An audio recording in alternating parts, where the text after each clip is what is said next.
Salut, c'est Trado, content de vous retrouver pour la mise à jour de l'indice parisien. Alors, on va faire les choses dans le calme, comme d'habitude, sans se précipiter. Je vais commencer par faire le point sur les fondamentaux. Alors, les fondamentaux, ça va très très vite. Tout le monde s'inquiète à cause du Covid-19 et de ses implications économiques.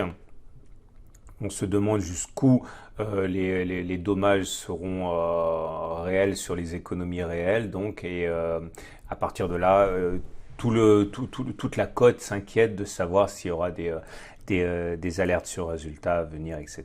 Donc voilà, ça décroche encore 2% aujourd'hui. Et depuis les plus hauts inscrits il y a 5 séances, on en est à moins 7,3%. Alors maintenant, encore une fois, faisons le point. Quand on regarde le graphe, on a ici donc un gap qui a été ouvert, qui est clairement un gap de rupture. Il mettait fin à la tendance haussière. C'est beaucoup plus facile à voir maintenant que ça ne l'était il y a 2 jours, mais en tout cas, par la force des choses, vous voyez bien que la tendance de court terme est cassée. Elle est pas cassée depuis aujourd'hui, elle est cassée depuis qu'on a fait cette bougie très moche avec moins 4% hier. La résistance journalière ici des 5798, 5806 en fait, qui était un support qui a été cassé, qui a donc changé de polarité. Donc maintenant, on risque d'avoir une situation où cette zone des 5798, 5806 pose problème. On a également le support journalier ici des 5690, 5738 qui vient de lâcher. C'est ici. Alors, il est envisageable que l'on aille encore plus bas, mais il faut faire attention parce que dans ce genre de baisse assez épidermique, on peut avoir aussi des fausses cassures et à partir de là, il est tout à fait envisageable que l'on rebondisse sur ces niveaux parce qu'on n'est pas très loin en fait de la préservation de ce support journalier des 5690, 5738 et on a quasiment un rebond sur l'oblique noir qu'on a signifié hier. Vous voyez cette oblique en fait qui est une oblique qui est née il y a en 2018. J'avais expliqué que c'était un point intéressant à suivre. Donc voilà, il est possible que l'on rebondisse demain sur les niveaux actuels. Je vous expliquerai comment je vais trader tout ça. Mais voilà, on est quand même in extremis dans le cadre d'une préservation des supports. Maintenant, ce qui nous intéresse naturellement, c'est de suivre le scénario du double top.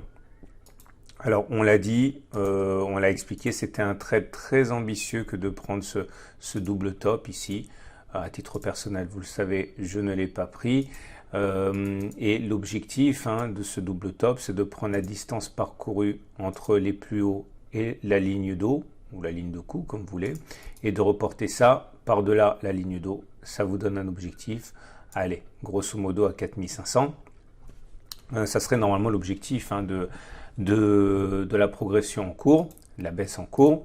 Et je vais d'abord vous montrer tout ce qu'il y a au niveau des repères. Après, on verra comment trader tout cela. Et nous avons également, maintenant, vous le savez, la moyenne mobile à 20 jours qui est descendante. Ici, c'est une évidence. Donc, la tendance, elle est baissière en données journalières. Et vous avez également la moyenne mobile à 7 jours qui descend et qui nous gratifie d'un croisement baissier fort. Attention, parce que les croisements baissier forts, c'est des mouvements violents. Et il est tout à fait envisageable que l'on remonte un petit peu avant d'avoir une deuxième jambe de baisse. Enfin, ce sont des scénarios de travail, tout ça. Je vous expliquerai plus tard comment on peut les trader. Et nous avons pour terminer d'autres éléments au niveau des moyennes mobiles que j'avais déjà signifié, que je vais resignifier maintenant. J'avais expliqué que lorsqu'on a un trader de moyenne mobile, comme je le suis aussi à mes heures, une fois que l'on casse la M7, on regarde la M20. Une fois que l'on casse la M20, on regarde la M50. Et une fois qu'on casse la M50, on regarde la M200. Et la M200, vous voyez, on est dessus. Donc voilà, ce sont tout un ensemble d'éléments ici qui me font penser qu'on pourrait avoir un rebond technique. Alors maintenant, on va regarder comment on peut trader tout ça. À titre personnel, vous le savez, je suis flat. J'ai pris un petit profit sur mon dernier swing haussier avant d'être sorti sur la position qui restait sur mon trailing stop. Voilà ce que je pense faire. Si on veut trader le double top, ok, je vais d'abord raconter une petite anecdote de nature digressive, comme d'habitude, sur 3 types de trades qui peuvent être pris par des traders débutants. Ok, il y a le trade de panique, c'est-à-dire mon Dieu, ça baisse, c'est fichu, je vais sortir. Sauf que maintenant, on a déjà perdu 7-8%. Et on pourrait tout à fait avoir fait le gros de la baisse, hein, j'en sais rien, je suis pas dans le secret des dieux, vous le savez, moi je suis sorti relativement tard, hein. Je suis sorti hier tout simplement sur cette bougie-là, j'ai montré mon PA, j'ai tout vendu, hein. J'ai cristallisé les plus-values que j'ai réalisées. Ça, le trade de panique, c'est effectivement vendre dans l'urgence maintenant alors qu'on est sur une zone de support. Attention. Deuxième élément, deuxième trade à éviter quand on est débutant, comme on dit, le FOMO. Le FOMO trade, le trade FOMO, Fear of Missing Out, ça veut dire le trade que l'on prend par avidité parce qu'on a peur de ne pas participer au banquet.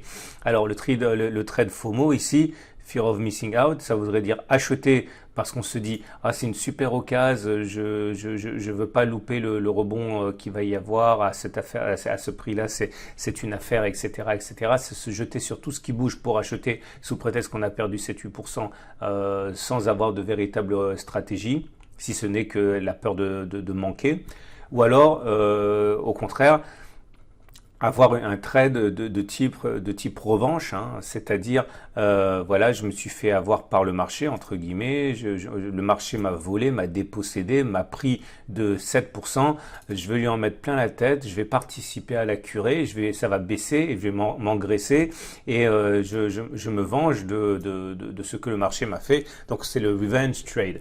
Et là aussi, hein, ce sont ceux qui vont commencer à vendre, à spéculer à la baisse, alors que finalement, il n'y a pas de stratégie derrière. C'est simplement des biais comportementaux et émotifs. Alors, voilà ce qu'on peut faire. Ceux qui veulent éventuellement profiter du double top.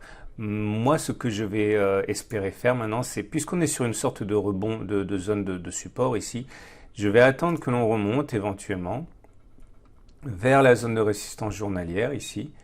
Et à ce moment-là, au moindre signe de faiblesse sur les unités super courtes, avec un peu d'espoir, j'espère qu'on ira faire peur aux baissiers qui devront se racheter violemment.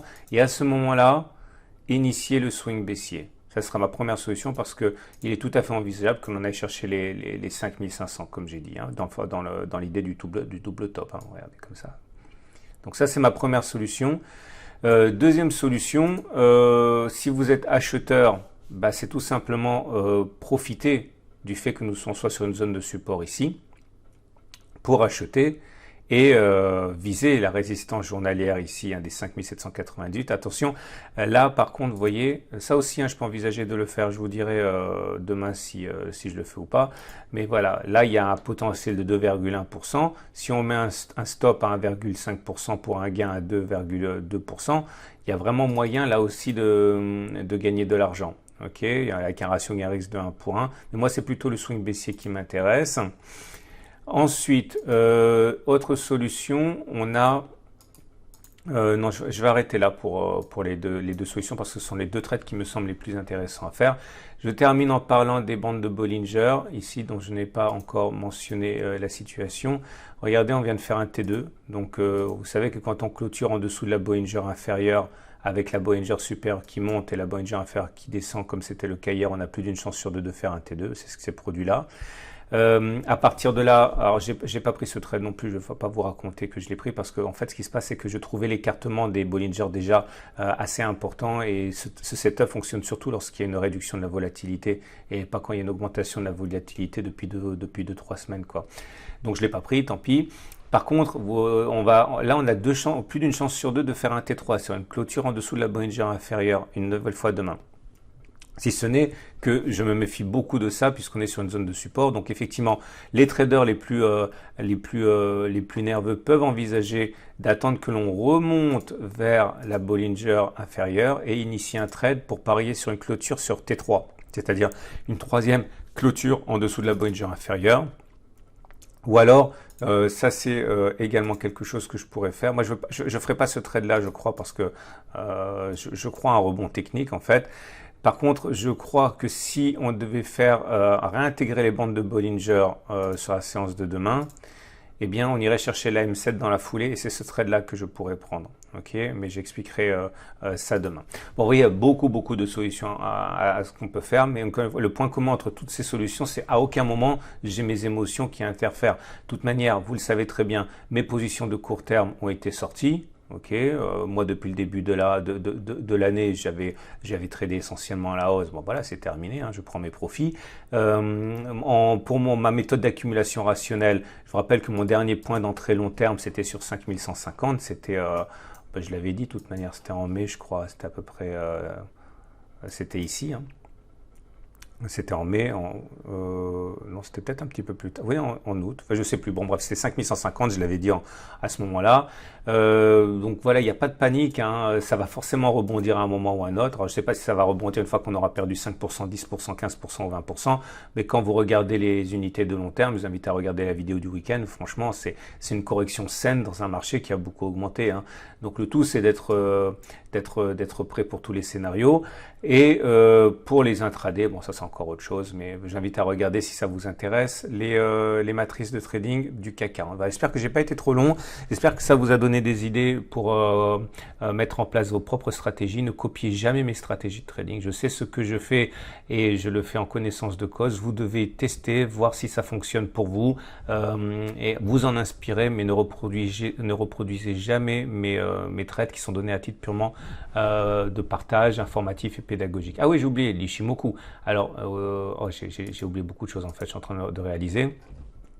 Alors, le problème de l'Ishimoku, c'est que on a une situation où le twist a eu lieu et on est en dessous du nuage. Alors, l'idée, c'est que oui, on a eu un twist là, on est en dessous du nuage et j'avais dit que globalement, on avait un trading range qui pouvait se faire comme ça. Là, on est clairement en dessous. Ça me fait penser qu'on est en tendance baissière hein, pour l'Ishimoku, ce qui pour moi corrobore l'idée d'un rebond, un pullback, là, avant d'avoir une nouvelle impulsion baissière. Donc c'est un des éléments aussi qui pour moi milite pour un rebond technique avant une baisse.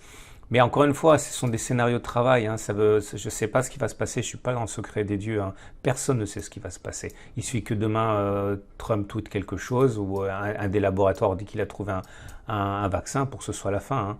La fin de la baisse. Ensuite, on a les éléments techniques, ça va aller vite, hein, tout est baissier, RSI en dessous de 50, momentum en dessous de 0, MACD sous son signal, MACD 0 sous son signal, stochastique sous son signal, CCI en dessous de 0, bon, c'est la Bérésina, et il n'y a pas de signe de rémission. On regardera les indicateurs techniques rapides lorsqu'ils passeront haussier.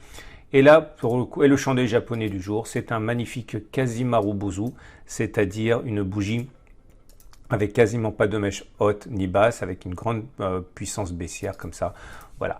Voilà, je pense qu'on a fait le tour. Je vous souhaite une excellente journée. Je vous invite à regarder les vidéos sur l'or, comme d'habitude, parce que voilà, l'or a perdu 1,5% aujourd'hui parce qu'il s'est fait taper sur la tête par la Fed. Enfin bon, c'est un secret de polichinelle que de savoir que lorsque les marchés s'effondrent, on tape sur l'or pour lui enlever son statut de valeur refuge. Hein. Ça fonctionne toujours comme ça, mais généralement, ça dure un temps et l'or reprend sa progression. Donc, regardez la vidéo sur l'or, ça pourrait vous intéresser.